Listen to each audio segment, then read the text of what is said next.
Dark Tales. So don't get scared, because I was too. I was like, Dark Tales, oh my God. But it's a collection of 11 very dark and twisted tales. And she lays bare the underbelly of contemporary India. So get ready to gasp and cringe in horror as you have the rug pulled from under you. This is a book you will want to read, or maybe not want to read after dark. So I'll be very honest. I mean, I'm not a person that likes really ghost stories or horror stories, but I think this combination that she has made with actually talking about the underbelly and combining it, it really made for a very, very intriguing read. So I know a lot of you know Venita, and I mean, she requires no introduction. She's a screenwriter, she's a novelist, she's an artist, and she writes across age groups and genres. She's been awarded the Sahitya Akademi Bal Puraskar for her book, Dead as Dado. Among her other works are the Hindu Goodreads Award for the Best Fiction for Children, the Neve Award, and the Pika Book Award. Her collection of feminist ghost stories, and the reason I mention this, because we're going to talk about this also, The Washer of the Dead, has been long listed with the Frank O'Connor Award. She has also been, can you believe it, a writer for soap operas, and she's actually written for some of the most popular serials that we know, and we will talk about that too. So she's had a long career. So with that, welcome, Venita. We're so excited to have you on Sipping Thoughts. Thank you. Lovely to be here. So I'm going to ask you this, and I'm sure that everybody's asked you this question: ghost stories. What, according to you, is the allure of this genre that made you want to write one? And you've not written one, but you keep coming back to writing ghost stories. I've actually written 3 books in this space, and I blame it all on my mother. When we were little kids, we lived in Calcutta, and there'd be these terrible power cuts. And the minute the power went off, Mom would light a single candle, and then she'd tell us these really scary ghost stories. And all these little kids, we'd be terrified. We'd be all sitting around. And as the story got scarier, we'd come closer and closer until we'd be clutching her. So I keep telling her, you've scarred me for life. I remember that stayed so vividly with me. And I saw that what she did was so fascinating, because we were terrified, but we couldn't stop. We keep saying, and then what happened? So I grew up saying, that's really what I want to do. I want to tell stories where I'm scaring the pants of people, but they still want to know what happens next. So that's really the allure. It was hardwired in childhood. No, but I was just in another session, and the Swamiji was telling us the reason we love ghost stories and horror stories and scary stories is they really bring us to the now. Is all our attention, all our senses, everything is focused on what's going to happen next. But I have to ask you this question. Do you believe in ghosts? Because you write so much about them. Well, I'm on the fence on that one. I've not had any personal experience. And since I'm a writer, writers really love twilight zones, because then, once you're not committed to whether it exists or not exists, then you can let your imagination roam free. So I'm entirely on the fence. I would be very happy to find out one way or the other. But right now, who knows? No, because in your stories, some of the ghosts are really friendly also. I know, who says they just have to be angry and vengeful all the time? I imagine there'd be navras for ghosts as well. They shouldn't all be stuck in one corner. So yes. So the rights of this collection, congratulations, first of all, have already been acquired by a digital content company, Only Much Louder. They're optioning it for a series that is quite exciting. Please tell us about this, because there is this genre that's appearing on all of the OTT platforms that's slightly dark, horror genre. Horror is sort of a short genre. People just love watching horror, but we haven't got it right in India as yet. We come out of this tradition of Ramsay Brothers, where the horror is, it's loud, it's boo scares. We haven't learned subtler horror yet. And I really think the series that does subtler horror is waiting to be made, because we haven't got there yet.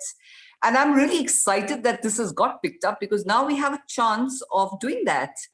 And when a book gets picked up for television, it's only the start of a journey, because TV works very differently from the page. And in television, this especially is a collection of 11 discrete stories. Each one is a different story.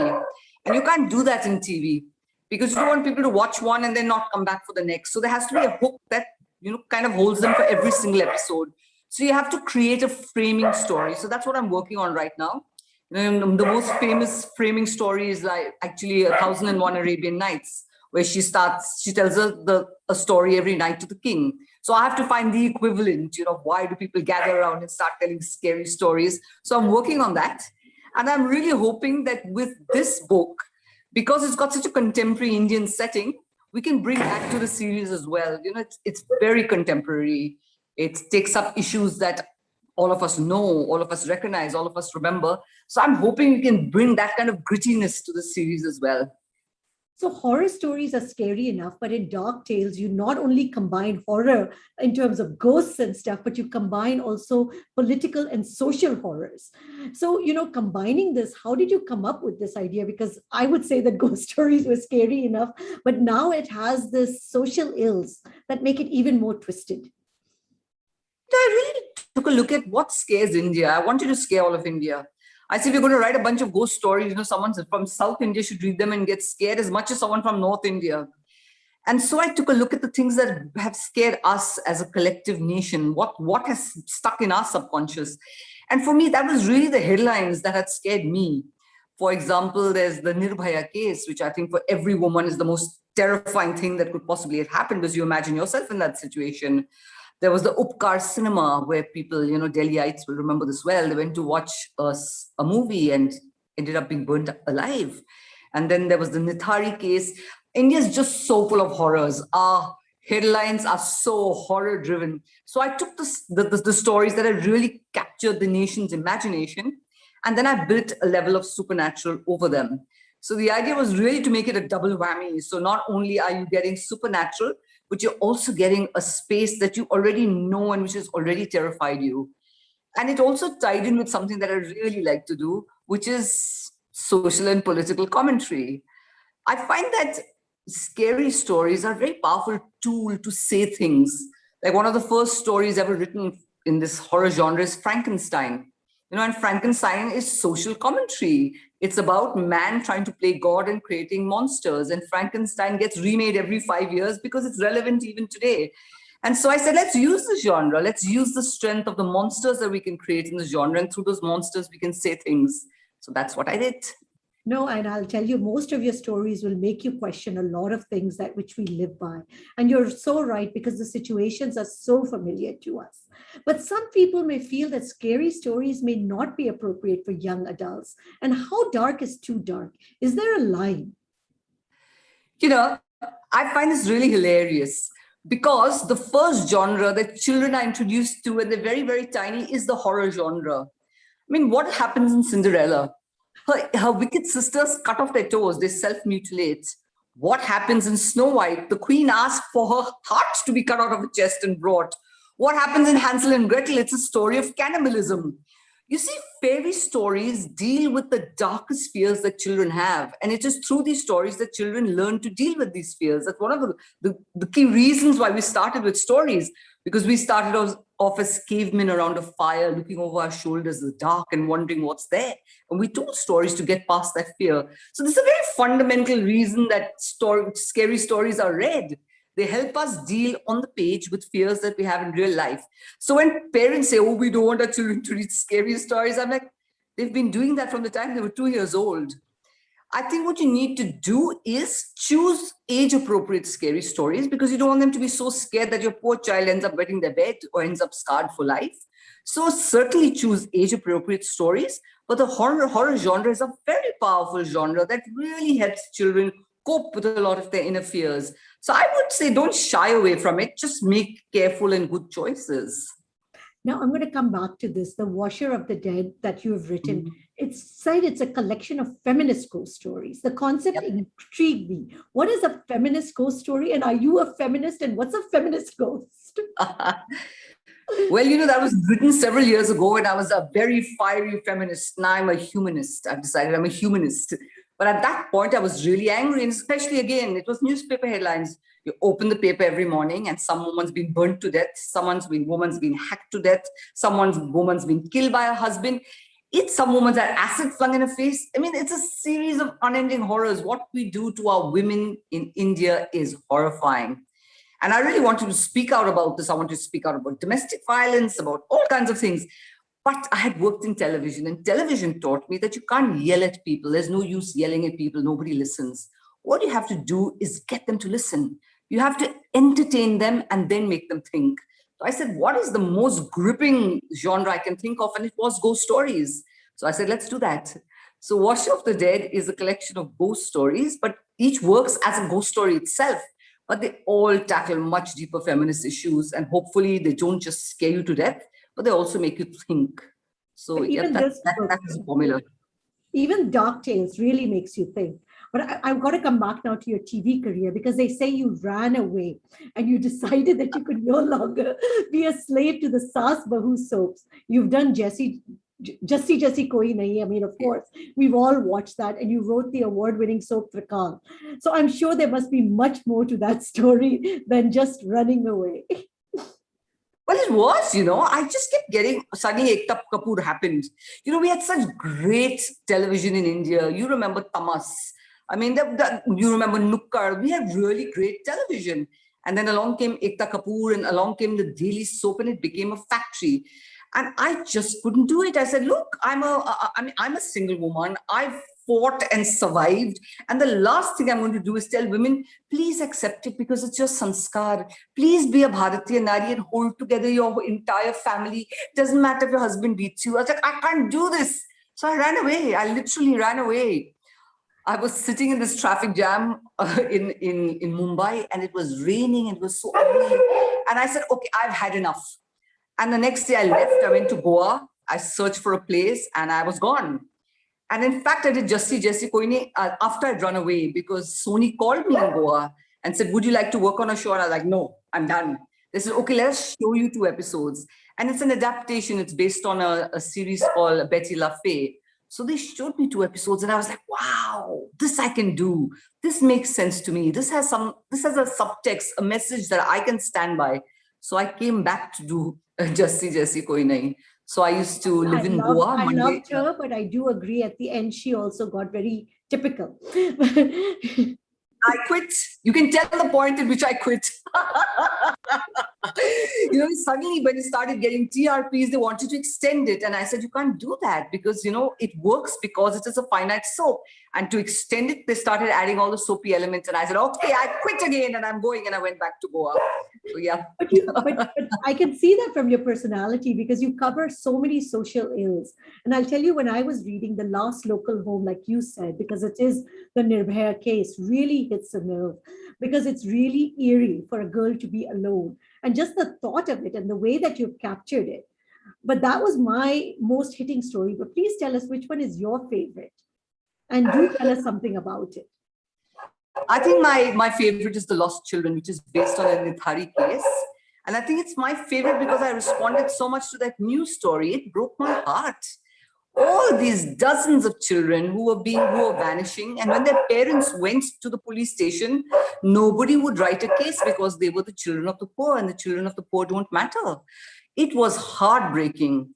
And when I wrote the story, while there's a supernatural element, what I also wanted to do was really make those children real. Because even in the papers, there were numbers, and I think the numbers shocked, India. My God, 40 children. But nobody actually saw the children behind them. Only the parents would have known what they loved about that child, what that child's favorite dish. So I tried to write that story to bring those children back to life so that we would actually value them and feel in our hearts that children died. And that was a terrible tragedy, not just one large number of the number of kids, but each individual child. So, every time I read Lost Children, I start crying, I have to tell you. It really, really That one affects was a me. very, very touching story. Now, your approach to writing ghost stories, like who are your inspirations? And writing scary horror stories, is it different than writing short stories? Because they also not only talk about the human psyche. How do you go about it? Okay, that's a whole lot of questions in Yeah, one. it's tons of them in one. Okay, so there's a lot of people writing really great horror. One of my all-time favorites is an old-time writer called M.R. James, and he's a master of suspense. He does these short stories that they're so eerie, though very little happens, you get scared to death. I think And you among would the scare modern, me if you were telling a ghost story. I would love to hear one from you one day, but I've got to be prepped up. then I'm a great fan of Neil Gaiman. I'm a great fan of Clive Barker, Stephen King, of course. My God, there's so many. There's another lady called Shirley Jackson who does some amazing. So I've got a lot of authors that I really, really have inspired me. And in fact, I mean, unless you read widely in horror, you won't realize it. But every story in the book is a tribute to a different author. So it's kind of, I'd read a whole lot of Stephen King and then channel Stephen King to sit down and write a story. So the entire lot is a tribute. And the title is a tribute to Shirley Jackson, who wrote about 40 years ago and very scary stories. And she had a book called Dark Tales. So it's kind of a tribute to her. So that's my range of people that I admire and I've learned a lot from. Okay, what was your second question? There was another complicated question. Because you're going deep and trying to uncover the dark psyche of human behavior. Yeah. And how dark that is, isn't it?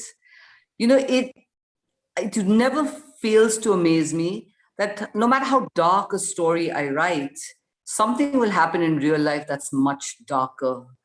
There is nothing one man will not do to another, it seems to be. I mean, people do the ugliest things to each other. I get asked a lot by writers that what's the key to writing a horror story or a scary story? And I always say the key to it is making the fear real. And you can't do that unless you think about a fear that you have. You can only put a fear on the page that is convincing and authentic if you have felt it at some point. So every story really is about tapping into the fear that you felt and kind of channeling how you felt at that moment. Like the Nirupaya story, it hurts to think about that time, because as that story unraveled, I remember how terrified every single woman across India was. I was petrified.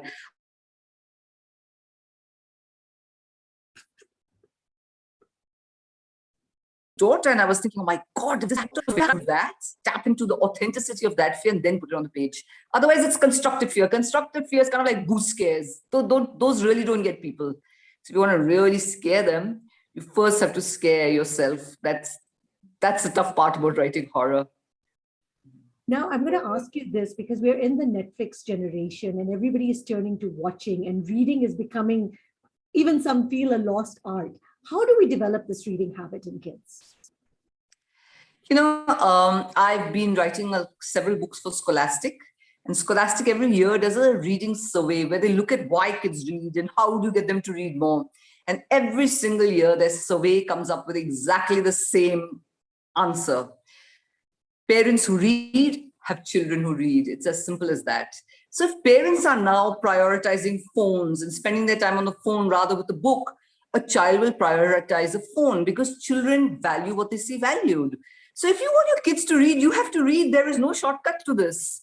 If you value books, your kids will value books. If you have books on the shelf in your home, children will read them. You can't tell your kids, okay, I'm very busy, I've got work to do, so I'll always be on my phone, but you read. Reading is very good for you. That's absurd. A child will always value what they see valued. And also what a child really values is a parent's time and attention. So if you read with a kid, they're going to love it. And once you've read with them across a couple of years, that habit gets formed of reading. I also don't think that books will ever go out of style, because, a book is very different from a screen. In a screen, everything is presented to you. It's all pre-digested. If they're going to show you a dragon, you'll see the dragon. You'll see it's got scales, it's red, it's whatever color it is. But if you're reading a book, you have to bring yourself to the book. When they say dragon, you have to imagine it in your head.